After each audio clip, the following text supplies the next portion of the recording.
Հայաստանում Միացյալ Նահանգների դեսպան Ջոն Հեֆերնի ներկայացմամբ միջազգային հանրությունը ակնկալում է, որ հայաստանյան գալիք նախագահական ընտրությունները ավելի լավը կլինեն, քան անցած մայիսին կայացած խորհրդարանական ընտրություններն էին։ Հեֆերնը նման հայտարարություն արեց ԱՄՆ դեսպանատանը լրագրողների հետ հանդիպման ժամանակ։ Դեսպանը հավելեց, թե փետրվարյան ընտրությունները պետք է նոր նշաձող հանդիսանան հայաստանյան հետագա ընտրությունների համար։ The elections are very important. I talked a lot about the May elections on the diaspora tour and assessed that Ընտրությունները շատ կարևոր են։ ԱՄՆ հայ համայնքի ներկայացուցիչների հետ հանդիպման ժամանակ ընտրությունների հարցին հաճախակի անդրադարձ էր լինում։ Ես անդրադառնում էի անցած տարվա մայիսին տեղի ունեցած ընտրություններին, նշում էի դրական տեղաշարժերի մասին, որ նկատվել են այդ ընտրությունների ժամանակ, մասնավորապես բարելավվել էր լրատվամիջոցների հասանելիությունը, լսելի էին դարձել ընդդիմության, անկախ ձայները, նաև ընտրատեղամասերում ընտրությունների անցկացման աշխատանքներն էին լավ կազմակերպված։ Սակայն մայիսյան ընտրություններում նաև խնդիրներ կային, եւ այդ խնդիրները արձանագրվել էին ԺՄԻԳ դիտորդների եւ մյուսների կողմից, օրինակ ընտրակաշառքների մասին, վարչական ռեսուրսները կուսակցական շահերին ծառայեցնելու մասին բազմաթիվ հաղորդումներ կային, որոնք առկա են ԺՄԻԳ զեկույցում։ Ուստի միջազգային հանրությունը ակնկալում է եւ Հայաստանի նախագահն է պատրաստակամություն հայտնել բարելավել ընտրությունները մայիսյան ընտրությունների հետ համեմատած եւ հատկապես բարելավել այս երկու ուղղությունների հետ կապված։ Մենք հուսով ենք, որ փետրվարյան ընտրությունները նոր նշաձող կհանդիսանան Հայաստանյան հետագա ընտրությունների համար եւ սա շատ լավ կլինի։ That these elections will become the new benchmark for elections in the future. That these will be so good. Ընտրությունների հետ կապված մի դիտարկում էլ անեմ, շարունակեց Միացյալ Նահանգների դեսպանը։ We co-hosted with the OSCE and the EU, you were probably there, a conference. Մենք ԵԱԿ-ը եւ Եվրամիության հետ համատեղ մի համաժողով էինք կազմակերպել ընտրական օրենսգրքի կյանքի կոչման հետ կապված եւ ուրախ էինք տեսնել, որ այնտեղ ներկա էին Հայաստանի ոստիկանության գլխավոր դատախազության ներկայացուցիչներ։ Բարձրաստիճան պաշտոնյաների կողմից հրապարակավ հայտարարություններ եղան, որոնք արձանագրվել են, որ բողոքների դժգոհությունների պարագայում համակողմանի քննություն կանցկացվի։ Կցանկանայի, որ ընտրողները այդ հանձնառությունները լուրջ ընդունեն եւ եթե նկատում են խնդիրներ, այդ մասին հաղորդեն, որպեսզի այդ ամենը իրավապահ կառույցների համար փորձություն դառնա, որպեսզի իրենց խոստումը կատարեն եւ համապատասխան միջոցներ ձեռնարկեն պատշաճ քննություններ իրականացնեն, որպեսզի այս ընտրությունները լինեն ամենալավ հայաստանյան ընտրությունները, ինչպես Հայաստանի նախագահն է պարբերաբար հայտարարում։ The best elections ever, as the president continues to say.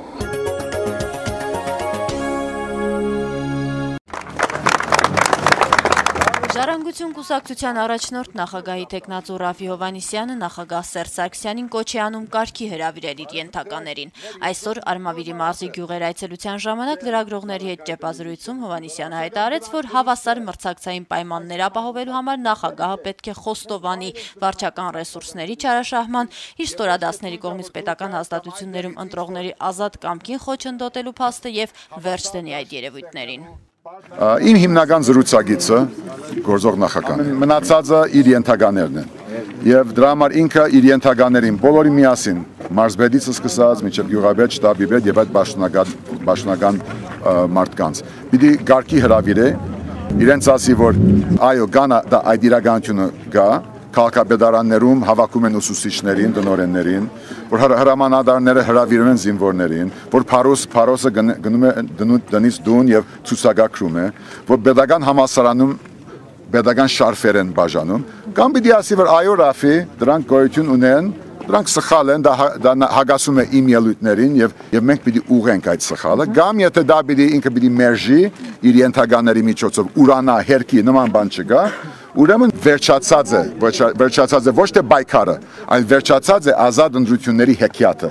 Արմավիրի մարզի բնակիչների հետ հանդիպումներում տեխնացուն խորհուրդ էր տալիս չհավատալ ընտրությունների արդյունքների վերաբերյալ կանխատեսումներին եւ անպայման մասնակցել քվեարկությանը։ Գյուղեր այցելության ժամանակ էլ էր նա ձեռքով բարևում հրապարակներում հավաքվածներին։ Ելույթի ժամանակ գյուղացիները ժամանակ առ ժամանակ Հովհաննիսյանին ընդհատում էին եւ բողոքում արտագաղթից ու գործող իշխանություններից։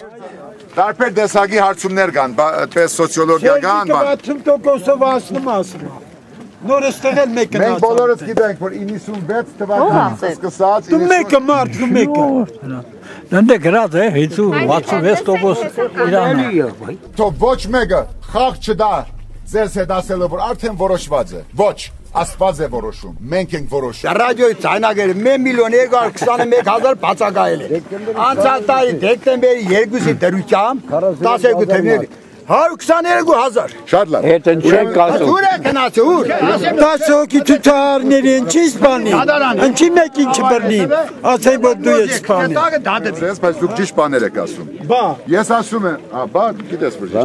Միայն Հայաստանի ժողովրդին պատկանող իշխանություն ունեցող վիճակը կարող է բերել դրան, որ թե հոկտեմբերի 27-ը, թե մարտի 1-ը, եւ դա մեր ծրագրի մեջ կա, ուրիշների մասին չեմ խոսում, որ այդ ճշմարտությունը վերհանվի։ Նաիրի գյուղում գյուղացիներից մեկը Հովհաննիսյանին անմիջապես գարեջուր առաջարկեց։ Ռաֆի ջան Ասա փոլա։ Ռաֆի երգոդը ֆակամե ես երգոդը փեունի Էսիր քու խոսում է տենես 100% միլար որտից որ չես լսում էլ մայրական քասերորոր ես իմ երկի եկն եմ հուսում օրոսկի մոտ ամենուր անպայման Ես Ողջանիկ առաջ հաջախ Սա չէ, գինի է մուրաբա է ասացի։ Գինի դե Բոլորից, ամենայն բարիք, ազատ ընդրեք, Հետո երբ տեխնացուն գնաց, մեծ զրույցում պարզվեց, որ գյուղացիները նախագահի 8 տեխնացուներից մի քանիսին միայն գիտեն։ Ամերիկա երկու տեխնացու դրեց Հայաստանը 8 տեխնացու 15 էր 7 Դա սա փոխաշատել միջոց ես իմ մնաց եմ խրճիտը Այդ տեխնացուներին ճանաչում եք սա։ Որ տեխնացուն է Այս որ հիմա առաջադրվել են նախագահ։ դա նկարը չեմ Երկու օգուտ նկարով ճանաչում ենք Սերժին ենք ճանաչում Ռաֆի Հովհաննիսյանի Բագրատյանին մեկ էլ Բարույր Հարիգյան Բարգավաճ Են օղորմի քոացալերի մեկ էլ Բարգավաճ մտի Ոսկայանին դնեն ել ոդեր տակ սապոն դրի Ոդերի տակ սապոն դրի ոչ մեկին չեք Երում եմ ճանաչում Ինչքան դեպուտատին ենք ճանաչում սովխոզի այնքան էլ նախագահներին ենք ճանաչում Հիմի չգիտեմ սևա թե սինտակ Երկու մերգնոնուց ժողովուրդ 131 դեպուտատ ինչի համար Ինչքան աշխատավարձեր ես անում դեպուտատները Դրի 100 300,000 11 ամսվա Սեդրակ Փոլադյանի թոշակը մի ամսվա Մինակ դիտենք ընդրություն եղել Վերջ մեկը Բայց դուք չեք ընտրել այդ դեպուտատին Այդ մարդիկ չեք տեսել ոնց եք ընտրել Դուքը գախիցա տան մեծը եթե նստած եղավ իսկական եղավ հալանայած իրանց երախանց այդ տունն լավ ջանի իսկ որ չարաբուրից է Հիմա մեր տան մեծը տունը չի Չէ Տեղում չի Տեղում չի Մենք պարսոսնիկ Ես վախենալ ոյքուն տան չլի Սանը ամեն տարի եղում սանում եմ պաց ինչ Սա իրանց գերբանի մասն ամրազին 82 տարեկան մենակ եմ ապրեմ երկու տղամն է երկուսն էլ գնացել են էլ հետ չեն գալու Հասենը չի դմար ասեն չի Հասենի չի մանա Այդ եմ ասում ասոր իմանա Գերմանիա Գոնե հանեմ վռնդեն եք թողեն Հայաստան կան Դե ուզում եք որ վռնդեն ձեր երեխեքին Հա բա Բայց մենակ եմ ապրեմ պարավս մահացել ես 10 Իրանք էլ ուստե չեն Լսեք մի բան ասել Այս պետության մեջ ժողովրդի մտածող չկա ժողովրդի մասին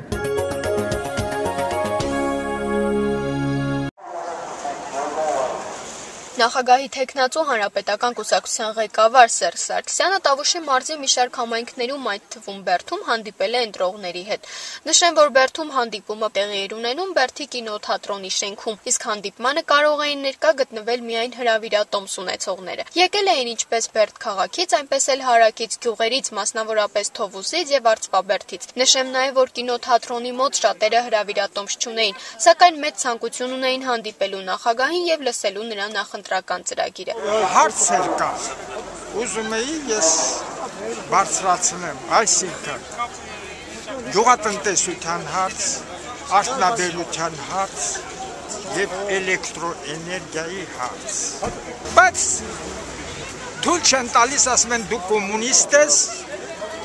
քո անունը ցուցակում չկա։ Որ ես իրան նամակ տամ եւ խնդրեմ ընտանիքից գոնե ով կարող է աշխատել նրան աշխատանքի տեղավորեն աշխատենք որտեղի կարողանանք մեր գոյությունը Նամակ եմ տվել Գոտարուդյան Սերժ Սարգսյանը Բերդում ընտրողների հետ հանդիպման ժամանակ խոսեց սահմանի ամրապնդման մասին եւ նշեց, որ շատ կարեւոր է սահմանամերձ շրջաններում ապրողների մարտական ոգին Իհարկե կարևոր են նաև պաշտպանական կառույցները, կարևոր է սպառազինությունը որևէ սպառազինություն, որևէ պաշտպանական կառույց առանց մարդու ոչինչ է։ Մենք շարունակելու ենք ամրապնդել մեր բանակի մարտունակությունը, շարունակելու ենք ամրապնդել մեր սահմանը։ Սարգսյանը պատասխանեց ընտրողներից մեկի այն հարցին, թե արդյոք երկրի զարգացման այս փուլում նախագահի չափից դուրս հանդուրժողականությունը որոշ կուսակցությունների նկատմամբ բացասական հետևանքներ չի ունենա։ Ավելի լավ չի այդ մարդիկ, ովքեր այդպես են կարծում եւ միգուցե ես արդեն այստեղ կարող եմ ձեզ հետ համամիտ լինել, միգուցե իրենք սխալվում են իրենց տեսակետներով, ավելի լավ չի այդպես արտահայտեն, քան դուրս գան փողոց լահետն մի հատ դագանակ վերցնեն, որպեսզի պատահած ցուցափեղկը ջարդեն։ Վերջում նախագահի թեկնածուն ընտրողներին հորդորեց ընտրությունները որպես առաջնային խնդիր դիտարկել։ Նա հայտարարեց, որ պետք է ավելի լավ արդյունք արձանագրել, քան խորհրդարանական ընտրություններին էր։ Մեզ համար շատ ավելի կարևոր է լավ ընտրություններ անցկացնելը, քան 1-2% ավել տանելը կամ նույնիսկ 5% ավել տանելը։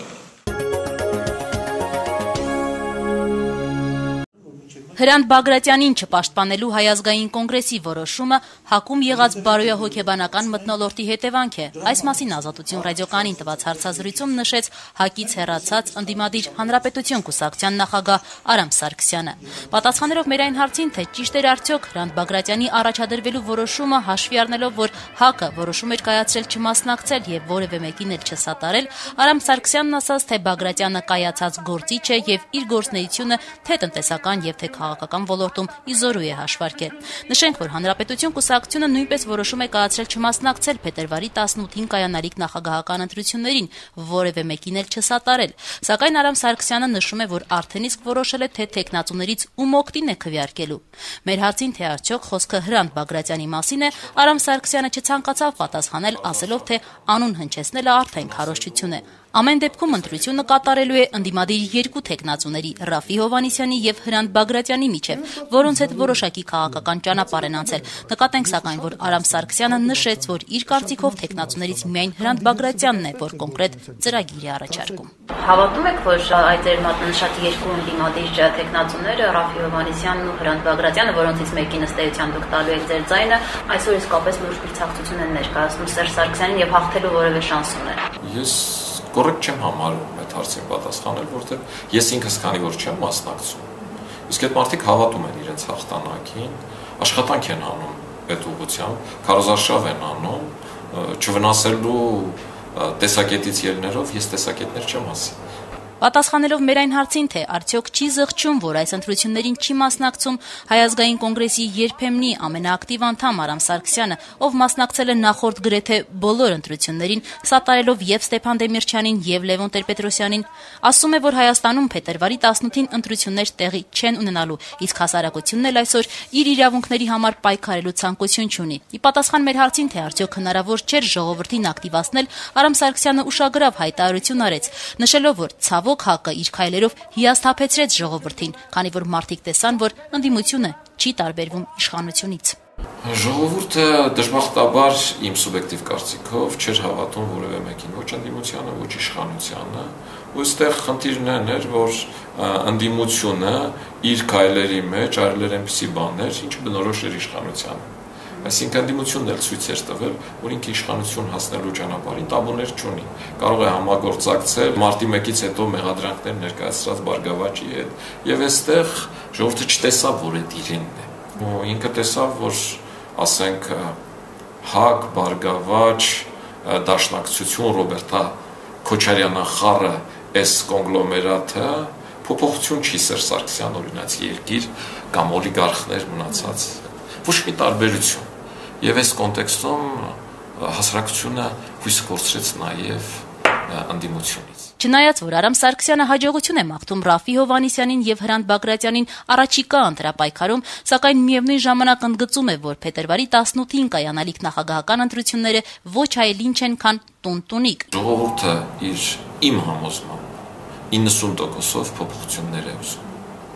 Ես տեսնում եմ, որ ժողովուրդը իմ կարծիքով նորից ժողովրդի մեծամասնությունը այդ փոփոխությունները Սերժ Սարգսյանի չի սպասում։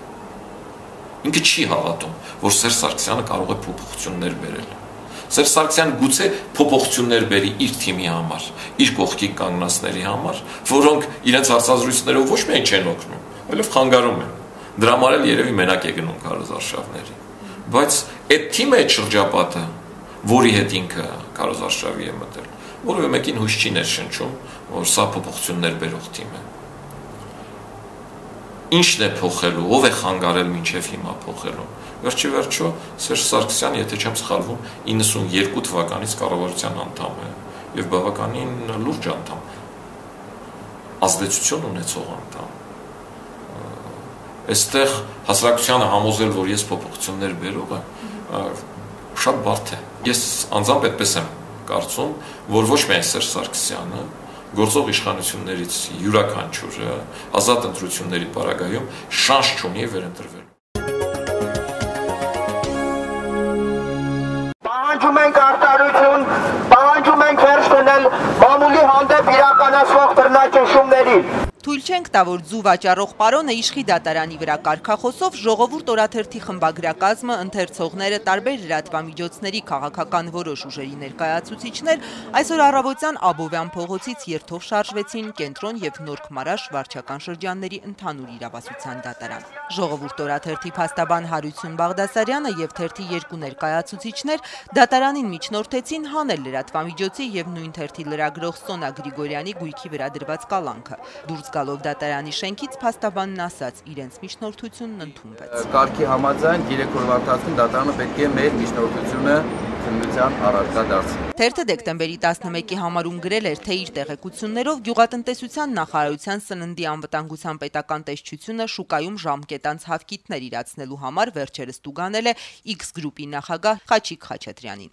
Նույն հրապարակման մեջ զետեղվել էր նաև նրա խոսքը, թե դուք ինձ պրովոկացիայի եք ենթարկում։ Սխալ ինֆորմացիա եք ստացել, էդի բացառվում է նմանատիպ խնդիր չկա ու չի էլ կարող լինել։ Այս հրապարակումից մեկ ամիս անց Արաքս Երևանի թռչնաֆաբրիկաների Ջրաշխարհի Վալենսիա եւ Ակվատեկ հյուրանոցային համալիրների Կլայք կահույքի սրահի սեփականատեր X գրուպի նախագահ Խաչիկ Խաչատրյանը որոշել է դատական հայց ներկայացնել ժողովրդի դեմ եւ իր գործարար համբավը արատավորելու հիմքով թերթից 3 միլիոն դրամի փոխհատուցում պահանջել։ Դատական առաջին նիստը մարտի 22-ին պետք է կայանա, բայց հայցի նախնական լսման ժամանակ Երևանի Կենտրոն եւ Նորք Մարաշ ընդհանուր իրավասության դատարանի դատավոր Ռուբեն Ափինյանը կալանք է դրել ժողովուրդ օրաթերթի եւ գործարար Խաչատրյանին առնչվող հոդվածը հեղինակած լրագրողի գույքի վրա։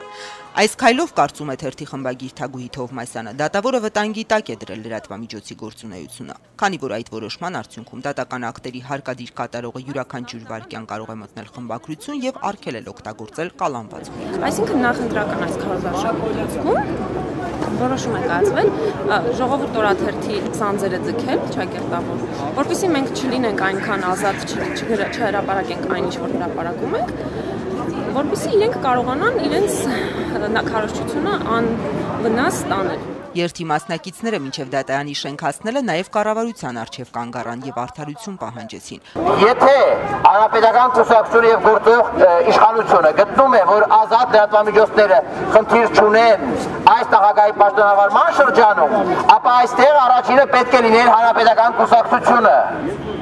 ապացուցելու, որ ինքը կանգնած չէ այս հետապնդման դեպքում։ 2 տարի առաջ հայկական ժամանակ օրաթերթը գրեթե 6.5 միլիոն դրամ վճարեց նախորդ գումարման խորհրդարանի պատգամավորներ գործարարներ Ռուբեն Հայրապետյանին, Սամվել Ալեքսանյանին եւ Լևոն Սարգսյանին։ Նրանց պահանջնել էր նույնը՝ պատվին, արժանապատվությանը եւ գործարար համբավին պատճառված վնասի հատուցում։ Այսօրվա ցույցին մասնակցում էին նաեւ հայկական ժամանակի գլխավոր խմբագիր Աննա Հակոբյանն ու հայկական ժամանակի լրագրող Հայկ Գևորգյանը։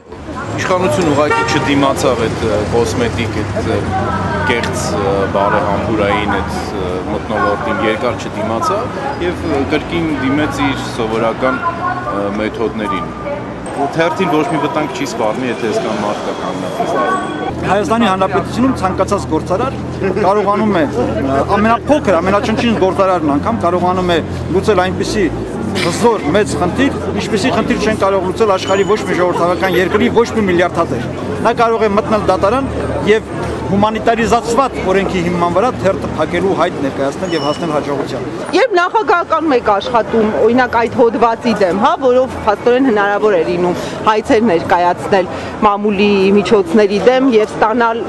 բավականին մեծ փոխհատուցումներ, հա, դատարանները դրանք բավարարում են։ Դրա դեմ ինչու չխոսեցիք։ Նախագահականի ամեն մի աշխատող իր ֆունկցիան է կատարում։ Չէի կարող որպես խորհրդական նախագահին այդպիսի խորհուրդ տալ չստորագրել այդ օրինագիծը, փոփոխությունը։ Ես չեմ կարծում, որ այդտեղ օրենքի բացի պատճառով է, որ հիմա տեղի ունենում, այնիշ տեղի է ունենում։ Դա շատ ավելի անձնական խնդիրներ են եւ եթե օրենքի տառին հետևենք, ես կարծում եմ այդ հայցը մերժվելու է եւ վերջին հաշվով որոշավոր պրոյեկտը հաղթելու է։ Օրինակ Թագուհի Թովմասյանը միտում է տեսնում թերթը սննկացնելու, փակելու, աշխատանքին խոչընդոտելու։ Դուք կարծում ամեն ինչ կանենք, որ թերթը չսննկա։ Բայց դուք կարծում եք, որ այդպիսի միտում կա նախագահական ընտրապայքարի այս օրերին։ Ոչ, ես այս միտում հատկապես նախագահականի կողմից չեմ տեսնում։ Բայց ինչու եք բողոքի ակցիային մասնակցում։ Թագուհին իմ լավագույն ընկերն է, երբեք չէի կարող իրան մերժել առաջինը եւ երկրորդը իսկապես լրատվական ցանկացած միջոցի նկատմամբ որևէ ճնշում անընդունելի է։ Վերջում նշեմ, որ ավելի վաղ նաև ժողովուրդն էր հայց ներկայացրել X գրուպի սեփականատիրոջ նկատմամբ, իր լրագրողին վիրավորելու համար։ Իդեպ նշեմ, որ ժողովուրդը X գրուպի սեփականատիրոջից ընդամենը ներողություն խնդրել է պահանջել։ Թերթի խմբագիր Թագուհի Թովմասյանը կարծում է, գործարարը իր հակընդդեմ հայցով որոշել է վրեժ խնդիր լինել, պահել հավասարակշռությունը ներողություն չխնդրելու համար։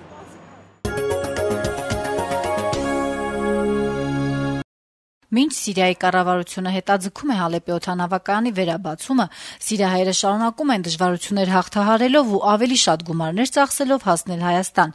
Արդեն երկրորդ անգամ Սիրիայի կառավարությանը պատկանող սիրիական ավիաուղիները չվերթ է իրականացնում Լաթաքիա-Երևան-Լաթաքիա ուղղությամբ։ Մինչ այս թռիչքները դեպի Հայաստան իրականացվում էին Հալեպից։ 3 Լաթաքիայից Հայաստան տեղափոխվեց 29, իսկ Սիրիա մեկնեց 20 սիրիահայ։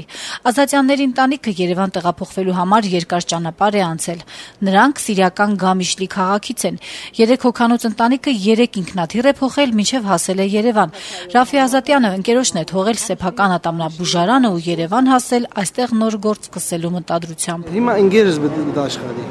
Ինչու։ Հացկեցի եկա հոս։ Պատերազմի պատճառով։ Պատերազմի պատճառով։ Հաճախորդներ չկան։ Չէ, գան, բայց աջվաբես չի, եղավ ամեն բան ավելի տանկ, ավելի ապահովություն չկա, աջվաբես ապահովություն չկա։ Ռաֆիի հայրը Այդին Ազատյանը դերձակ է, պատմում է, թե ի տարբերություն Հալեպի Գամիշլիում իրավիճակը փոքր-ինչ խաղաղ է, ապստամբների զորքեր չկան քաղաքում, կրակոցներ չեն հնչում, բայց քաղաքն առաջվանը չէ, աշխատանք չկա։ Փոխվել է հիմա քիչ մի բագաս է, ազգրիվին 30 բագաս է գործեր։ Բարկաս զոմերկովը գրիվ չկա։ Կորձերը, հա։ Գրիվը դուրս գա, դերզորը գրիվ գա, բայց Գամիշլին գրիվ չկա։ Անը որ կարողություն ունի գրնապ, անը որ կարողություն չունի չի գրնար։ Իրենց բզդի չոջուղներ ունին։ Ընտանիքը մեծ են չեն գրնար։ Չեն գրնար դուրս գալ եւ պետք է ծախս պետք է, որով գրիվ է չէ որ քիչը Պանը կորձը եծած են քիչ առաջվա բես չէ, առաջ չէ։ Ընտանիքը հույս ունի, որ հայրենիքում կարող են հաստատվել։ Առաջիկայում նրանք Հայաստանի քաղաքացիություն կստանան։ Երանի։ Ես Ֆրանսիայեն ավարտել եմ եւ գուզեմ եթե կորզը դեսամ դաշխալ։ Իսկ երբ եք մտադիր հետ գնալ Գամիշլի։ Մինչեւ ապահովությունը դառնա։ Աջվաբեսը լա։ Գյանկա աջվաբես տանտարդի աջվաբես տան։ Առայժմ պարզ չէ, թե Սիրիայի կառավարությունը երբ կվերաբացի Հալեպի օդանավակայանը։ Ազգային առաջնորդարանի բերոթեմի բամբեր Ժիրար Ռեյսյանն Ազատություն ռադիոկայանին փոխանցեց, որ ոչ պաշտոնական տվյալներով օդանավակայանը կվերաբացվի մինչև փետրվարի կեսերը։